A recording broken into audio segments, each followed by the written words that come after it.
Hi, I'm Mark Honeybone from Property Ventures, and welcome to our weekly podcast where we interview prominent members of the investment community along with other professionals in the New Zealand property market. This is a free service from Property Ventures so that you can keep current and learn from some of the best around New Zealand. To check us out, take a look at propertyventures.co.nz. We hope you enjoyed today's podcast. Hi and welcome along to this week's podcast. We have Narissa and Jason from Rotorua. They are like many of you 3 or 4 years ago who were thinking about starting investing. And what they've done, they've brought properties all around New Zealand, but what they have had is a plan and knowing what they are going to do. So they've gone from 0 to about 10 properties, I think it is, about 3 years ago. So we'll discuss how they've done it, a few hints along the way, and I'm sure you'll enjoy the next 20 minutes or so. So welcome to the show, Narissa. Thanks, Mark. Good to be here. Thank you, yeah. So just tell us, the listeners, briefly about who you and Jason are and what your daytime job is. So Jason and I live in Rotorua and we own a kitchen design and manufacturing business. So we spend most of our days designing, and I design them and Jason builds and installs them with our team. Great stuff. So you're straight away you're dealing with the right sort of clientele, I suppose, with property of who you might find. Do you ever find some deals through your work? Yeah, definitely. When we need to renovate any rentals, there's always something we can find. Yeah, perfect day job. Yeah, I reckon. Good work. So what was your why that made you wanted to invest? And so what was your main decision to invest in property? I guess like most people, we wanted financial freedom. We wanted to have a retirement fund, and we figured that just paying off our own home wasn't gonna be enough. Like most people in our family, previous generations had done. Just the aim was just to pay off your own home and retire, but we figured that it wasn't going to be enough for us. So we decided that property investing was we decided that was the path that we would take. I think I got given a book on property investment from our business coach for Innovative Kitchens, and it really got the spark going. That everything that was in the book rang true, and so we decided to jump right in. Great. So how did you? I know you got some education. Some people do go out and get some education. Some jump in the deep end, and some read books. There's all sorts of ways you can do it. I know you did get education through Property Apprentice, I think, wasn't it? Yeah. After we read the book, we decided to buy. We bought a couple of houses, and then thought maybe we should do more than just read one book. So we went and did a course through Property Apprentice, which was totally worth it. What we learned in the first couple of days pretty much paid for the course. So I highly recommend getting education, and Property Apprentice are great. Yeah. So I mean, whether you started that when you went to Property Apprentice or on your own or what have you, and I think it's so important with property. I think it's almost more important than actually buying the property. And sticking, to select criteria, but had to have goals and what you're trying to achieve is always important, I think, when you go ahead. And, I've found in some markets, the Auckland market's been so hot, people get a bit hung up on, I think, buying rules rather than actually what their goals are. So did you have some goals at the start, and was that the main thing you followed? We definitely had some goals and some rules, but, they quite often went out the window. The goal was 10 houses in 10 years was our goal. We were going to look at buying one a year, but we went a bit faster than that. And our rules, we definitely have rules, but like the property that you sold us in Blenheim, it broke all the rules, but it was just too good to pass up. So it followed the overall goal, but it didn't follow our individual rules. So rules are need to be broken. Yeah, within reason. Yeah. Interesting. And as I said, I've seen some people just because the particular property hasn't quite fitted their buying criteria and they haven't taken it. In fact, I use that one in Blenheim sometimes when I speak to a group of people because that one, I think you're paid above what a registered valuation was. Now, most buying rules aren't going to buy above registered valuation. Yeah. But it was a particularly good cash flow, more than normal. I mean, so sometimes your goals are what you mainly stick to, is it? Yeah, definitely. We try and stick to the rules, but I mean, it was an educated risk. We got valuations and we got builders' reports and we had we ticked all the boxes of our normal rules, but just buying above valuation definitely wasn't one of them. Yeah, I suppose getting 10,000 cash flow a year wasn't what you're expecting from a normal rule. No. Yeah, no, that's all good. So do you mind sharing what you have achieved in the last few years? I think it's been 3 or 4 years, isn't it? You've already stuffed up your 10 and 10 years. I think you've got 10 in about 3 years, haven't you? Yeah. I think it's been just 3 years now. And we've purchased, I think about 5 through Finders and then a few that we've found ourselves, and all different areas and all different criteria. One of our rules was that we didn't want them all in the same town. We'd heard stories about Christchurch and how one person had all their rentals in Christchurch, and when that turned to Gusted, it was a huge hit for them. So we decided that we wanted to spread our risk. So we've got houses in Rotorua, Auckland, Hamilton, Blenheim, and Palmerston North, I think. But we like the idea of them being spread around. Yeah, in fact, you've probably go to more, but 10 properties have been in more places than most are. And you just said, what that does do is have diversifies your risk, I guess, and by having those different areas. And if people, was that something you planned to do, or how come have you ended up in with that by doing that, or was it just because you didn't want them all your eggs in one basket? Yeah, the locations weren't planned. We wanted Auckland, Hamilton, and Tauranga were our goals. Palmerston and Blenheim were never on our radar. Rotorua, because we're from here, so we know the market, and it was an easy place to start. But the rest of them it was pretty much what came up from the Finders. Okay, well, that's good. So how do you decide where you want to buy next, or does that not worry you? We're still looking for Tauranga. We haven't found the perfect place over there yet, but no, we're not too stressed about what the area is. As long as the house ticks our boxes, then we're not hung up on being in one area. Yeah, you must have some sort of rule or limit of how many people live in a town or something, do you, or just more important, what industries are in that town? No, it's just more what the market's doing, really. We at the moment we'd like another capital gains one rather than a yield, so that's that's why we're keen on Tauranga. But we just haven't found one that has the right yield for us. But no, we don't have any rules on what the town is like. Yeah. Okay. I suppose it's seeing where the market is throughout the country and making sure you're not going somewhere where the market sort of peaked already, I guess, and that's staying ahead of the market, I suppose. And Tauranga is good, though. I'm saying that Tauranga is it's a hot market, almost as hot as Auckland at the moment. It's pretty hard. Yeah, definitely. We haven't found anything that works for us there. Yeah, no, that's good. We'll keep our finders there, trying to help there. We almost found you something a few weeks ago, I think, but it sold within about 2 hours. That's all right. Yeah. Can't get them all. No, that's right. So for listeners then, you've obviously been a few different sort of places. What sort of what are your best deals you have brought in, but more importantly, why have they been your best deals? Well, the Blenheim one definitely that we were talking about before. It's purely from the income point of view.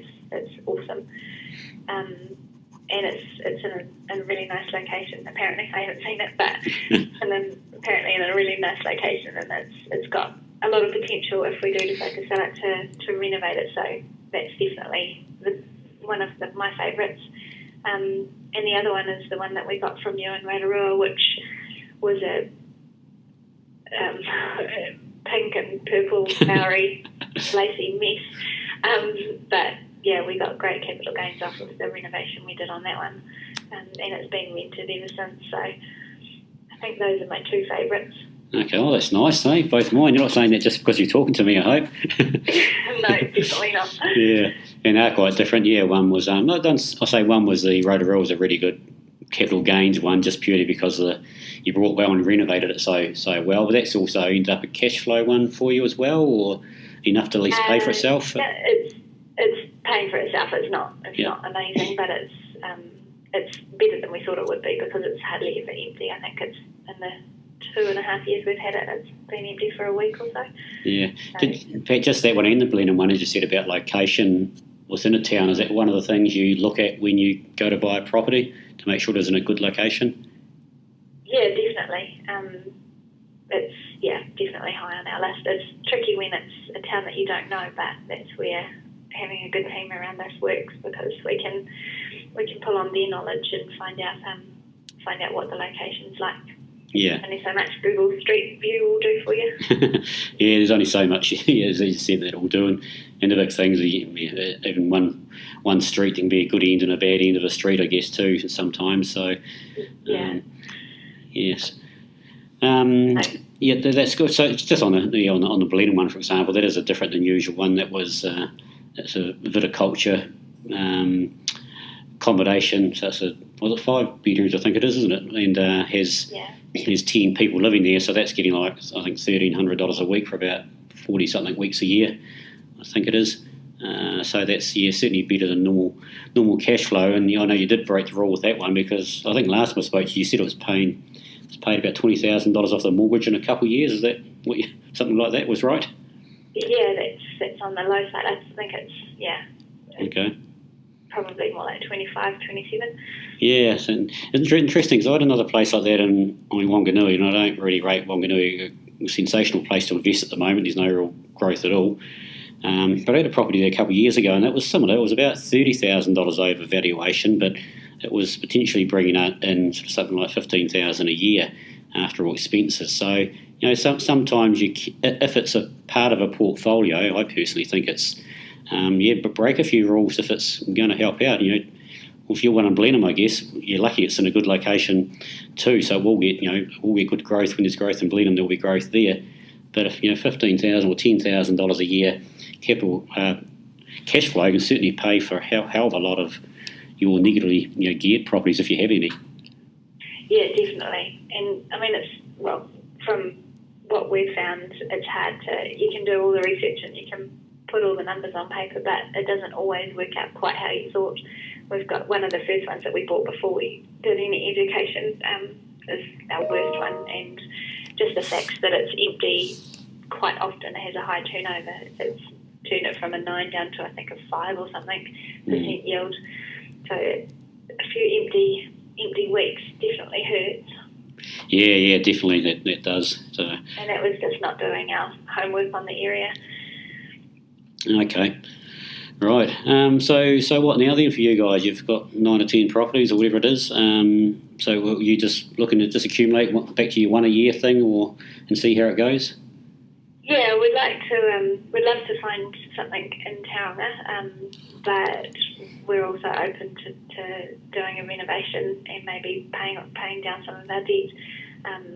We're not sold on which way we want to go. We're kind of just waiting for whichever house pops up, and if it ticks one of those boxes, then we'll go that way. But yeah, we'd like to reduce our debt a bit. Would be nice. Yeah, and that's it's good. In fact, I really like that strategy.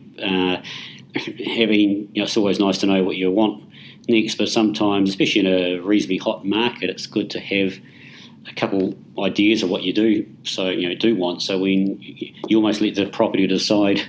What you are going to do, and that's great. And you do have to pay debt off, obviously, to keep moving forward. Has that been a problem in the past for you been able to move forward, or is that the main reason you sort of wait each time to buy something else?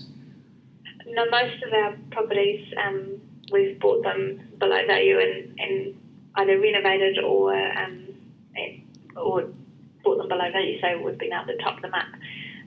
So we haven't been held up at all, having equity in our own home and then playing forward like that. So whatever our next one is,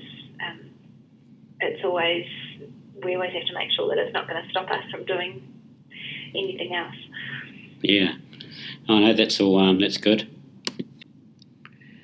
Okay, so you've been out there for the last 3 years doing quite a bit. You've obviously learned a lot, and you obviously learned a lot from those first 2 properties you did before you got some education. What would be some hints that you would give to newer investors listening to this podcast? Definitely getting a good team around you of people that you can trust. Having an accountant and a lawyer and a property finder and real estate agents and a mortgage broker, a valuer, all of the people that you need to turn to, because each one of them will look at the property from a different point of view. So we've found when the lawyer tells us not to do something, that we don't necessarily have to listen to them, but the property managers and the valuers will have more insight into it than other people. So I'm all about asking questions whenever I find a property or get shown a property. Asking the team what they think about it is hugely valuable, because it's a lot of money to just jump straight in. So definitely doing your homework and finding out what everyone thinks about it is hugely important for us.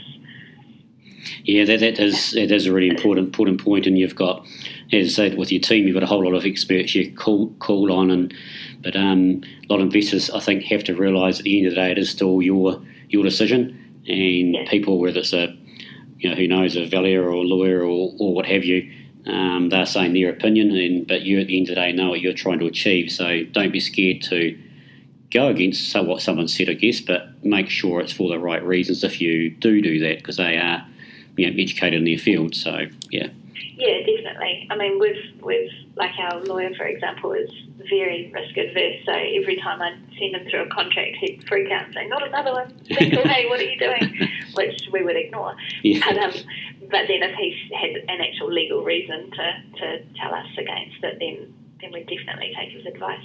Yeah, exactly, and that's what they're paid to do. They're paid to be risk averse and tell us what they think. Yeah, definitely.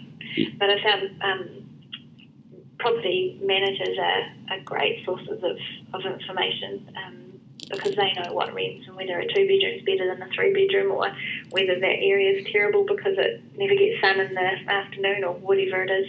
They're finding good property managers that know what you're looking for is wonderful. They've been, for me, that's one of my wee tips or hints to people, especially if you're in a new area or an area you're not used to, and that's obviously been a major part of what you've been doing, is if the sale, and it shouldn't matter, but I'm saying that leave it tongue in cheek. If they're not affiliated with a sale, I mean, they're going to be manage your property. You're going to be their client. They don't want to dick you around. They have to say it as it is, because otherwise they look stupid 2 months down the track. And but even if they have been the property manager for a while, they know all the ins and outs of the property, so they're a great person to talk to, and they know the areas more than most people know the areas. Yeah, definitely.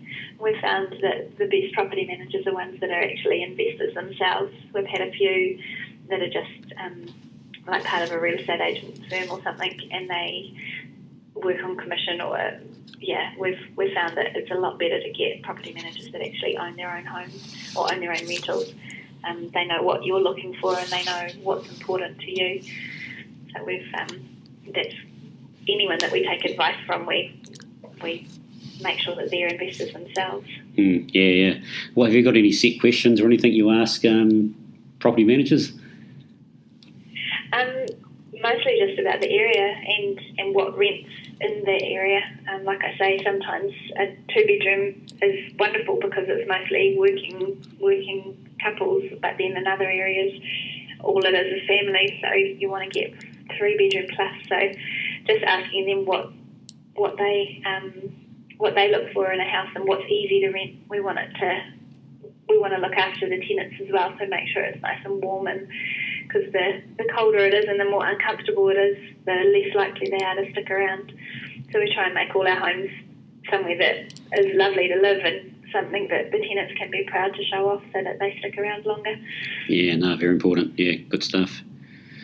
Oh, very good. Okay, Pat, I'll just throw a question to you, sort of left field question. I was sort of interviewed today about due diligence and clients that do and don't do due diligence, and I've got quite a few that go on unconditional at the moment on properties, especially in Auckland because of the heated market.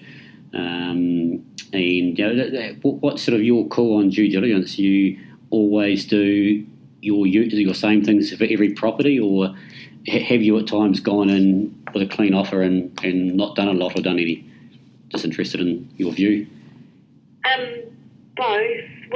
If it's a property that we haven't seen, then we get everything. We get the LIM reports and the valuations and builders reports and everything, because we haven't seen the property. But if it's one that we've inspected, Jason, my husband, knows a lot about building, so we're happy to go off face value for the property if it's one that we've seen. I don't know that we've done any with no conditions. Yeah. I think we've always had some kind of condition in there. Yeah, no, that's good, which is very, very sensible and logical thing to do. Very good. Before we just wrap it up, any final comments or whatever you'd like to mention to anyone? You've given quite a few tips out to the investors, I'm sure.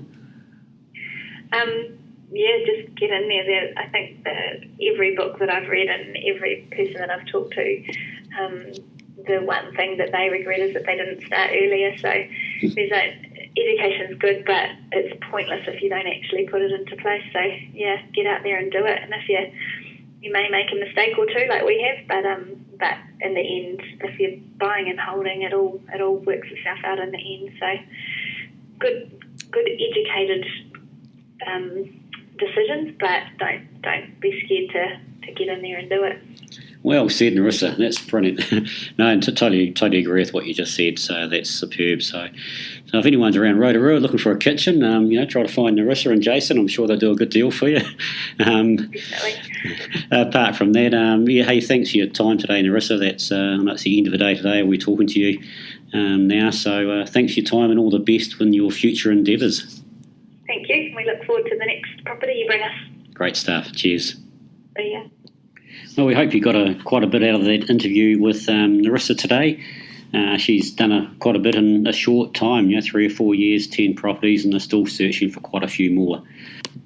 As she said, education is one thing, but certainly by making the decision and taking actions is probably even more important.